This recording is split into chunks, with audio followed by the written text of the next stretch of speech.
पिछले लेक्चर में हम लोगों ने देखा था कॉल बाय वैल्यू और कॉल बाय रेफरेंस, और इस लेक्चर में हम देखेंगे कि पैरामीटर्स के दो टाइप्स, बेसिकली डिफ़ॉल्ट पैरामीटर्स और कांस्टेंट पैरामीटर्स। तो सबसे पहले देखेंगे कि डिफ़ॉल्ट पैरामीटर्स होते क्या हैं। देखो अभी जो हम लोग अपने जो यहाँ पर, जैसे कि मेरा एक फंक्शन होता था, इसके अंदर अगर हम एक पैरामीटर बनाते थे तो ये सिंपल पैरामीटर है, ठीक है। ये ना ही डिफ़ॉल्ट है ना ही कांस्टेंट पैरामीटर है, ये एक मेरा सिंपल पैरामीटर होता है। लेकिन अब जो हम बनाएंगे वहाँ पर हम दो टाइप्स के पैरामीटर्स को देखेंगे। तो सबसे पहला मेरा डिफ़ॉल्ट पैरामीटर्स। देखते हैं डिफ़ॉल्ट पैरामीटर्स क्या होता है। Default parameters are parameter that are declared in the function declaration। function declaration का मतलब क्या होता है? अगर मैं वेरिएबल डिक्लेरेशन की बात करूं तो उसका मतलब क्या होता है कि एक वेरिएबल को डिक्लेयर करना, उसको बनाना। तो उसी तरह फंक्शन डिक्लेरेशन का मतलब होता है कि एक फंक्शन को बनाना, और वो हम कहाँ पर करते हैं? Usually before the main function में, ठीक है। फंक्शन डेफिनेशन बोल लो या फंक्शन प्रोटोटाइप बोल लो, विथ सम वैल्यूज़, ठीक है। मतलब इस बार जब हम पैरामीटर्स को बनाएंगे तो हम उसमें वैल्यूज़ को ऑलरेडी से दे के रखेंगे। वही यहाँ पर ब्रैकेट में लिखा हुआ है कि वैल्यूज़ आर ऑलरेडी प्रोवाइडेड। जैसे कि यहाँ पर अगर मैंने यहाँ पर फंक्शन बनाया, अगर मैं यहाँ पर सिंपल वेरिएबल बनाता तो मैं इंट ए लिखता। अभी मैं क्या करूँगा, इंट ए को यहाँ पर मैं 0 की वैल्यू को दे दूँगा, ठीक है। इसका मतलब यहाँ पर ये एक डिफ़ॉल्ट पैरामीटर बन गया है, ठीक है। Int a is equals to 0।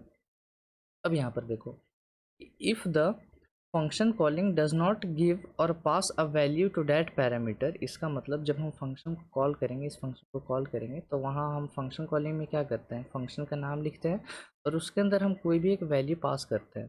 तो बोला गया है अगर फंक्शन कॉलिंग में हम वैल्यू पास नहीं करते हैं, ठीक है, या तो वैल्यू नहीं देते हैं या वैल्यू को पास नहीं करते हैं इस पैरामीटर में, then the compiler takes the predefined values. इसका मतलब अगर इसके अंदर हमने मान लो ये पैरामीटर को नहीं दिया है तो कंपाइलर क्या करेगा कि ये फंक्शन को कॉल करेगा और अपना ए को 0 ले लेगा, ठीक है। चूँकि आपने यहाँ पर कोई भी वैल्यू नहीं दे रखा है, नहीं देगा तो क्या करेगा, ऐसा एरर नहीं दिखाएगा, ठीक है। वो अपना वैल्यू एक ले लेगा, 0 को वैल्यू को ले लेगा और उसके हिसाब से अपना सारा फंक्शनिंग को करेगा, वो एरर नहीं दिखाएगा।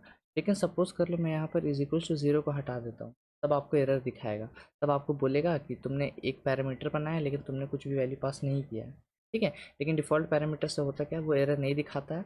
अगर आपने इसको कुछ वैल्यू नहीं पास किया, वो 0 पकड़ लेता है डिफ़ॉल्ट वैल्यू को और अपना काम करने लगता है, ठीक है। ये है आपका डिफ़ॉल्ट पैरामीटर। इसको हम क्या करते हैं, एक बार बना के दिखाते हैं। तो हम यहाँ से आते हैं, VS कोड में चले आते हैं। यहाँ पर देखो, यहाँ पर हम अपना बनाते हैं एक void, और यहाँ पर लिखते हैं अपना फंक1, ठीक है। ये मेरा फंक्शन 1 है और इसके अंदर हम बनाते हैं इंट ए इक्वल्स टू 0, ठीक है। फिर हम लोग यहाँ पर क्या करेंगे, सी आउट करेंगे ए की वैल्यू को और देखना चाहेंगे कि यहाँ पर ए की वैल्यू आती क्या है। 0 से अच्छा इसको हम लोग क्या रख लेते हैं, इसको हम लोग 10 रख लेते हैं, ठीक है। डिफ़ॉल्ट वैल्यू हम इसको 10 दे लेते हैं और यहाँ पर क्या करते हैं, इस फंक्शन को कॉल करते हैं, लिखेंगे फंक1। और पहले तो क्या करेंगे ना कि इसके अंदर कोई भी यहाँ पर वैल्यू नहीं देंगे, ठीक है। इसके अंदर यहाँ पर कोई भी वैल्यू नहीं देंगे। सेव करके रन करते हैं तो देखो मेरे को यहाँ पर 10 मिल गया, ठीक है। और पहले काम करते हैं कि ये इज इक्वल टू 10 को हटाते हैं पहले। अब इसको सेव करके रन करते हैं। ये मेरा सिंपल केस है, ठीक है। अभी यहाँ पर कोई भी डिफ़ॉल्ट पैरामीटर्स या कांस्टेंट पैरामीटर्स नहीं है, ये सिंपल मेरा प्रोग्राम है जैसे हम बनाते हैं, ठीक है। तो यहाँ पर आपको पता है एरर आएगा बिकॉज हमने यहाँ पर एक पैरामीटर बताया है लेकिन कुछ भी पास नहीं किया है। तो वही मेरे को बोलेगा too few arguments to function, मतलब तुमने बहुत कम आर्ग्यूमेंट्स दिए हैं फंक्शन को, ठीक है। जितना तुमको देना चाहिए था एक पैरामीटर्स, उतना तुमने एक पैरामीटर को नहीं दिया है। जैसे ही मैं यहाँ पर इसको डिफ़ॉल्ट पैरामीटर्स बना दूंगा, तब मैं सेव करके रन करूँगा, तब मेरे को एरर नहीं दिखाएगा, ठीक है। क्यों ऐसा, बिकॉज देखो हम जब भी ये फंक्शन को कॉल कर रहे हैं तो इसके अंदर वैल्यू को नहीं दे रहे हैं, लेकिन जब ये फंक्शन में आ रहा है तो वो देख रहा है कि अच्छा एक अगर वैल्यू पास नहीं होता है तो मेरे को एक डिफ़ॉल्ट वैल्यू ले लेना है, ए इज इक्वल्स टू 10, और फिर हम ए की वैल्यू को जब प्रिंट करा रहे हैं तो मेरे को 10 मिल रहा है। लेकिन क्या हो अगर हम यहाँ पर एक वैल्यू को पास कर दें, जैसे कि हम यहाँ पर 5 को पास कर रहे हैं, तब सेव करके अगर हम रन करें, देखो मेरे को यहाँ पर 5 मिल रहा है। अब ये क्यों मिल रहा है, इसका भी रीज़न बताते हैं। सब इम्पोर्टेंट पॉइंट्स में देखो, डिफ़ॉल्ट वैल्यूज़ यही चीज़ है जो मैं आपको बताना चाह रहा हूँ। Default values are overwritten if the value are provided in function calling. इसका मतलब क्या होता है, अगर फंक्शन कॉलिंग में मैं एक वैल्यू को प्रोवाइड कर रहा हूँ ठीक है। इस ए के लिए मैं एक वैल्यू को पास कर रहा हूँ, तो वो क्या होगा, ये 5 जाके ए में स्टोर हो जाएगा, मतलब ये जो 10 है उसको ओवरराइट करके 5 स्टोर हो जाएगा। इसलिए जब मैं इस प्रोग्राम को रन कर रहा हूँ तो ए की वैल्यू को मेरे को 5 दिखा रहा है, क्योंकि 10 की जगह पर अब ये 5 ले ले रहा है। डिफ़ॉल्ट वैल्यूज़ का होता क्या है, कंफ्यूज मत होना। डिफ़ॉल्ट वैल्यूज़ का मतलब ये होता है, अगर बाई चांस वैल्यू दिया है तो यही वैल्यू पकड़ेगा, लेकिन अगर वैल्यू नहीं दिया है, अगर इसके अंदर कुछ भी नहीं दिया है, तब बाय डिफ़ॉल्ट इसको पकड़ेगा। ठीक है, ये चीज़ होता है। ये उसी तरह से काम करता है यार, जैसे कि अगर मान लो आपने यहाँ पर एक वेरिएबल बनाया है इंट ए, फिर आप इसको सी आउट करा रहे हो ए को, तो इसका डिफ़ॉल्ट वैल्यू क्या पकड़ता है, अभी आपने ए को कुछ भी नहीं रखा है, तो अभी डिफ़ॉल्ट वैल्यू क्या पकड़ेगा, गार्बेज वैल्यू। ठीक है, उसी तरह ये फंक्शन में भी है, अगर आपने दिया है तो फिर वो उसी को प्रिंट कराएगा, लेकिन अगर आपने नहीं दिया है तो फिर वो ए को 10 पकड़ेगा। ठीक है, तो ये होता है मेरा डिफ़ॉल्ट आर्ग्यूमेंट।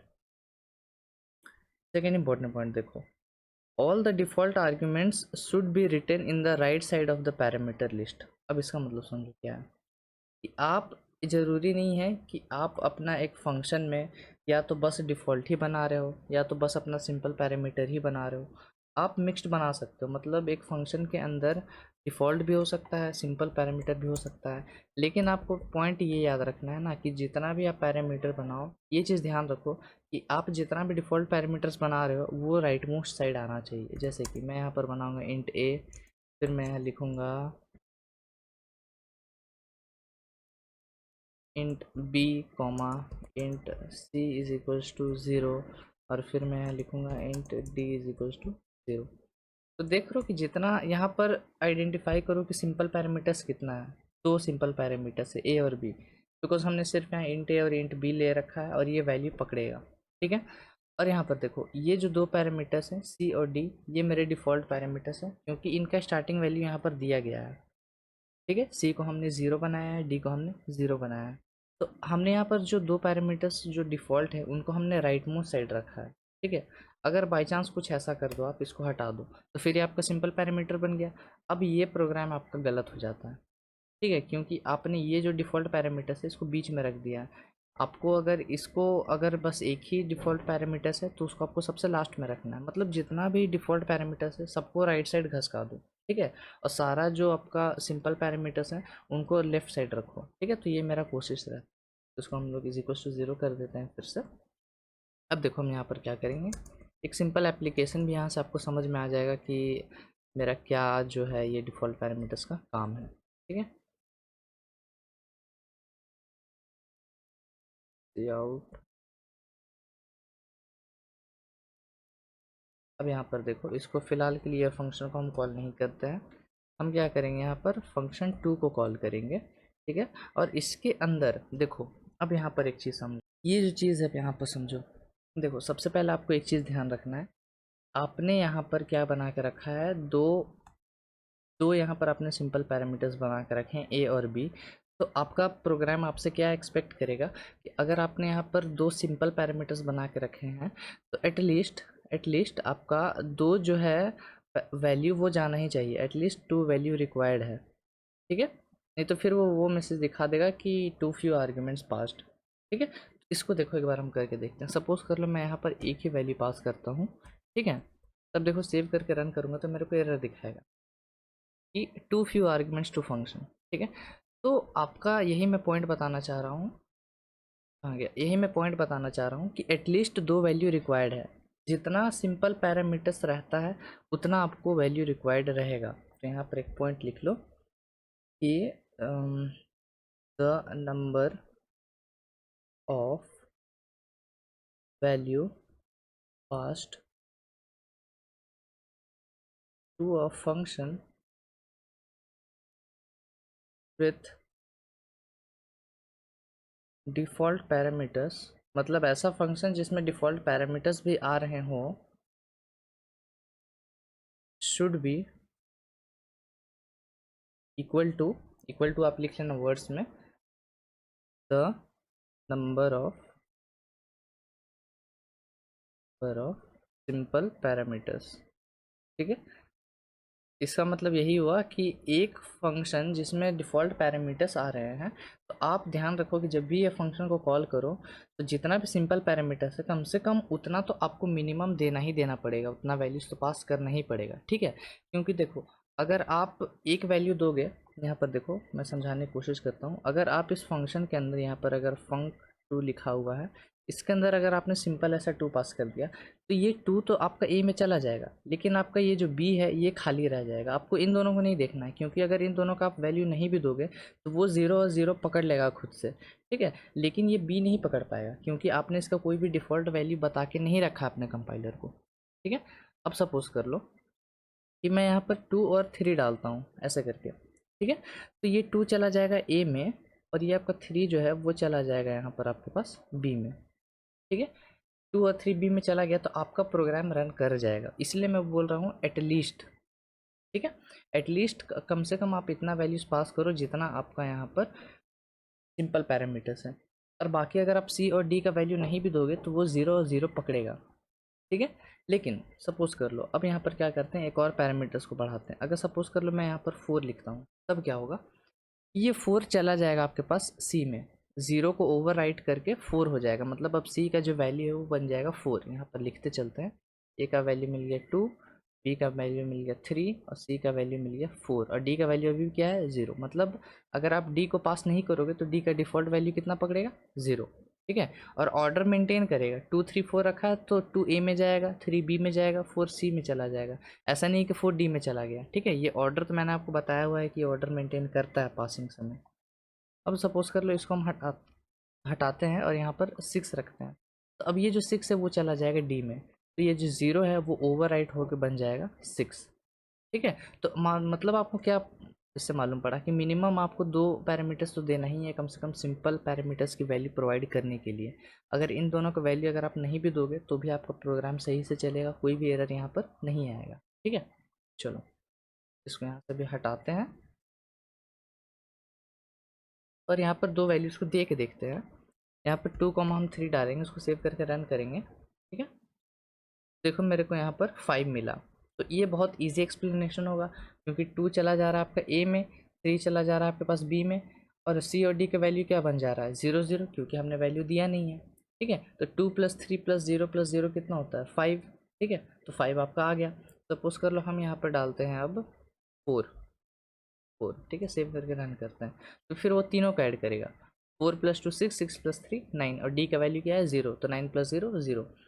तो और अगर हम क्या करते हैं यहाँ पर 5 भी डाल देते हैं, अभी सेव करके रन करते हैं, तो अब ये जो चारों वैल्यूज़ हैं वो चारों ए बी सी डी में रेस्पेक्टिवली चले जाते हैं।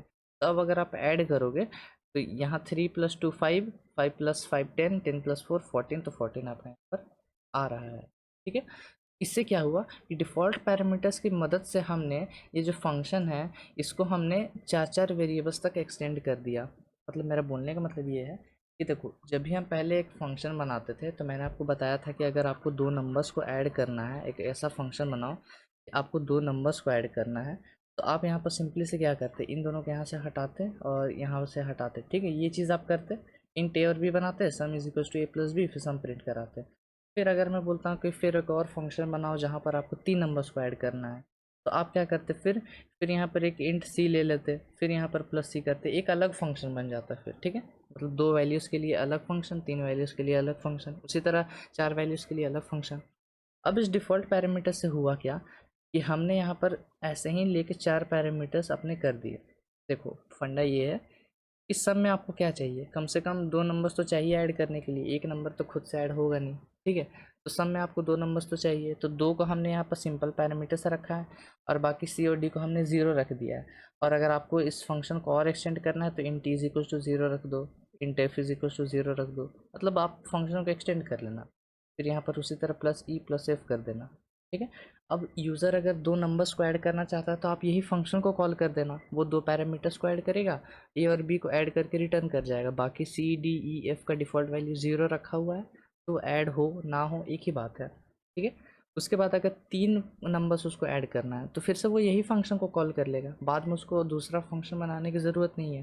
फिर वो 3 फंक्शन को पास करेगा तो ए बी सी ऐड होगा और बाकी डी ई एफ का वैल्यू 0 ही रहेगा, ठीक है। तो इससे क्या होगा कि आपको बार बार दूसरा फंक्शन बनाने की ज़रूरत नहीं पड़ेगी डिफ़ॉल्ट पैरामीटर्स की मदद से। तो ये एक यूसेज है डिफ़ॉल्ट पैरामीटर्स का, ठीक है।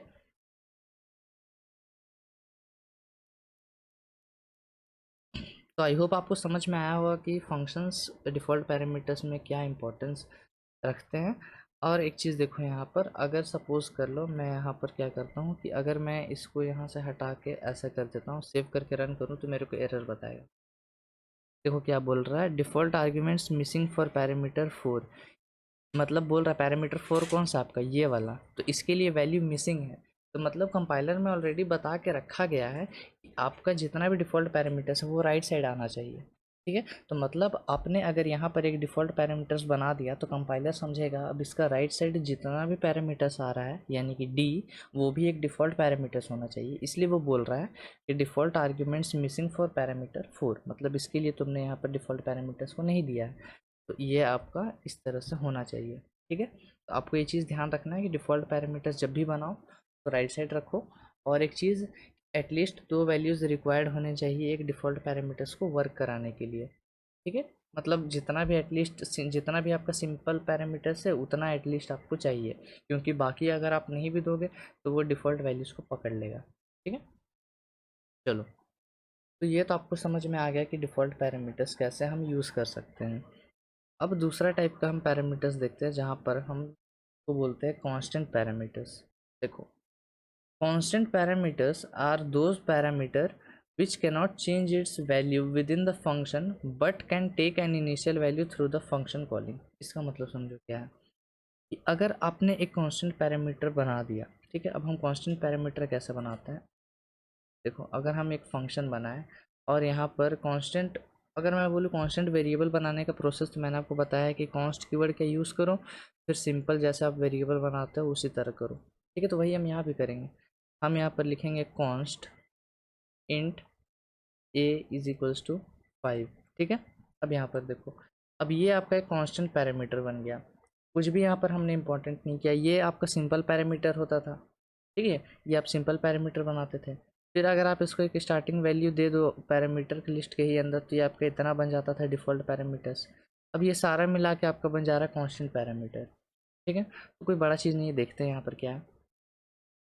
ये ऐसे पैरामीटर्स होते हैं जो अपने वैल्यू को फंक्शन के अंदर चेंज नहीं कर सकते हैं। क्यों नहीं, क्योंकि ये कांस्टेंट है। ठीक है, हमने यहाँ पर कांस्टेंट कीवर्ड का यूज़ किया है, विद इन द फंक्शन वो चेंज नहीं कर सकता है, लेकिन but can take an initial value through the function calling. जैसे कि अगर हमने इस फंक्शन को कॉल किया, ठीक है, अगर हम कुछ वैल्यू नहीं देंगे तो वो ए की वैल्यू को 5 ही पकड़ेगा। ठीक है, क्योंकि हमने ए इज इक्वल्स टू 5 दे के रखा हुआ है। लेकिन सपोज कर लो अगर हमने फंक्शन कॉलिंग के समय इसको 10 दिया, तब ए की वैल्यू को 10 पकड़ेगा, लेकिन वो कांस्टेंट ही रखेगा, मतलब उस 10 को आप अब चेंज नहीं कर सकते हो। ठीक है, तो इसमें एक डिफ़ॉल्ट पैरामीटर्स का भी कुछ गुण आता है और कुछ कांस्टेंट पैरामीटर्स का भी। वो तब स्टार्टिंग वैल्यू पकड़ेगा जब उसको फंक्शन कॉलिंग में दिया है, लेकिन अगर फंक्शन कॉलिंग में भी वैल्यू नहीं दिया है तो वो ए को 5 ही रखेगा और उसको कांस्टेंट ही रखेगा। पॉइंट ये है कि यहाँ पर कोई भी वैल्यू पकड़े ए, लेकिन उसको कांस्टेंट ही रखना है। ठीक है, ये चीज़। And if the initial value is not given to the constant parameter then the default value is taken. वही मैंने आपको बताया, अगर यहाँ से अगर आप कोई भी वैल्यू पास नहीं करोगे तो फिर वो ए को 5 ही रखेगा, लेकिन अगर आपने कोई वैल्यू को पास किया है 10, तो ए की वैल्यू को वो अब 10 रखेगा, लेकिन वो कांस्टेंट नेचर का रहेगा, वो चेंज नहीं हो सकता प्रोग्राम में। ठीक है, चलो, इसका अब हम एक प्रोग्राम देखते हैं। यहाँ पर मैं लिखूँगा void func3। ठीक है, और फिर मैं यहाँ पर बनाऊँगा सबसे पहले तो कॉन्स्ट। अब ये भी जो एक वेरिएबल है ना, अगर आप एक फंक्शन में चाहते हो कि मेरे पास एक सिंपल पैरामीटर्स है, कांस्टेंट पैरामीटर्स है, तो ध्यान रखना कि आपको जो कांस्टेंट पैरामीटर्स है वो राइट मोस्ट साइड में रखो। ठीक है, तो हम यहाँ पर लिखेंगे constant a is equals to 5। अब हम क्या करेंगे, इसको चेंज करने की कोशिश करेंगे, तो लिखेंगे a is equals to a plus 5। ठीक है, और फिर यहाँ पर वैल्यू प्रिंट कराएंगे सी आउट ए और एंडल। तो आपको पता है सबसे पहले कि ये एक एरर दिखाएगा, पहले तो इसको कमेंट कर लेते हैं, इस फंक्शन 3 को कॉल करते हैं 3। देखो अब क्या होगा, हमने इस फंक्शन को कॉल तो किया है लेकिन इसके अंदर कोई भी वैल्यू नहीं दी है, तो बाय डिफ़ॉल्ट ये वैल्यू कौन सा पकड़ेगा, 5। ठीक है, अब हम ट्राई कर रहे हैं इस 5 को चेंज करने का। ठीक है, a is equals to a plus 5 करने की कोशिश कर रहे हैं, अगर मैं रन करूँगा तो मेरे को एरर दिखाएगा। एरर बोलेगा assignment of read only parameter a, मतलब बस ये रीड ओनली का मतलब होता है कि बस ये जो स्टार्टिंग वैल्यू इसने रीड किया है बस वही रहता है, इसको आप राइट नहीं कर सकते हो। जैसे सीडी में होता है ना रीड एंड राइट, रीड का मतलब क्या होता है कुछ उसमें स्टोर करा देना, तो हमने स्टोर कराया है ए, तो ये रीड ओनली पैरामीटर है। आप इसके ऊपर कुछ भी ओवर राइट नहीं कर सकते, तो ये राइट ओनली पैरामीटर नहीं होता। ठीक है, तो ये रीड ओनली पैरामीटर का ये मतलब है कि ये कांस्टेंट पैरामीटर है, बस ये वैल्यू रीड करता है, उसके ऊपर आप कुछ भी ऊपर से राइट नहीं कर सकते हो। ठीक है, मतलब ओवर राइट नहीं कर सकते। तो इससे आपको पता चल गया कांस्टेंट पैरामीटर से। सपोज कर लो इसको हम दे देते हैं वैल्यू 10। ठीक है, तो इसको हम सेव करके रन करेंगे, तो देखो अभी भी वही सेम एरर दिखाएगा, लेकिन हम इसको क्या करते हैं कि इसको कमेंट कर देते हैं। ठीक है, इसको सेव करके रन करेंगे तो वो 10 वैल्यू पकड़ेगा, नो डाउट। ठीक है, और इसको अगर हम नहीं देंगे तो ये 5 ही वैल्यू पकड़ेगा। ठीक है, तो डिफ़ॉल्ट पैरामीटर्स का भी गुण आता है और कांस्टेंट पैरामीटर्स का भी ये है। और दोनों के बीच में आपको डिफरेंस पता चल गया होगा कि डिफ़ॉल्ट पैरामीटर्स और कांस्टेंट पैरामीटर्स के बीच का डिफरेंस है क्या। डिफ़ॉल्ट पैरामीटर्स अपना डिफ़ॉल्ट वैल्यू पकड़ता है, लेकिन उसका वैल्यू को आप चेंज कर सकते हो प्रोग्राम के अंदर, लेकिन कांस्टेंट जो पैरामीटर्स होता है उसका वैल्यू को आप चेंज नहीं कर सकते हो। ठीक है, अब ये बहुत जगह पर काम आता है। जैसे कि अगर आपको एक फंक्शन बनाना है जहाँ पर आपको सर्कल का रेडियस मतलब एरिया निकालना है बेसिकली, तो आप यहाँ पर क्या लिखोगे, फंक्शन का नाम रेड लिखोगे या रेडियस लिखोगे जो भी, फिर आप यहाँ पर इंट आर दोगे जो रेडियस एक्सेप्ट करेगा। फिर उसके बाद यहाँ पर आपको क्या करना है कि पाई की वैल्यू लेनी है। ठीक है, पाई आर स्क्वायर होता है बेसिकली। आप यहाँ पर कॉन्स्ट लिखोगे, फ्लोट लिखोगे बिकॉज वो डेसिमल में होता है, पाई इज इक्वल्स टू 3.14। ठीक है, अब आप फंक्शन के अंदर लिखोगे float area is equals to pi r square होता है, तो लिखोगे पाई इंटू आर। ठीक है, तब इससे हुआ क्या कि आपका ये जो पाई का वैल्यू है वो कांस्टेंट हो जाएगा। फिर जब यूज़र है ना वो अपना बस रेडियस ही पास करेगा, और फ्लोट अगर वो पास मतलब पाई की वैल्यू वो पास करे ना करे, अगर वो पास करता है सपोज कर लो उसको राउंड ऑफ करके बस 3 लेना है, तो वो 3 खुद से पकड़ा देगा वैल्यू को पास करके। लेकिन अगर वो पास नहीं करता है, ठीक है, तो वो अपना कांस्टेंट वैल्यू पाई को 3.14 ही पकड़ेगा, और पाई का वैल्यू चूँकि कांस्टेंट होता है तो हमने यहाँ पर कांस्टेंट रख दिया है। ठीक है, तो ये मतलब यूसेज बढ़ जाता है एक तरह से। ठीक है, चलो, तो आई होप आपको डिफ़ॉल्ट पैरामीटर्स और कांस्टेंट पैरामीटर्स पसंद आया होगा, समझ में आया होगा। अगर आया तो वीडियो को लाइक कर देना, चैनल सब्सक्राइब कर देना। मिलता है आपसे नेक्स्ट वीडियो में। Till then keep coding and bye bye.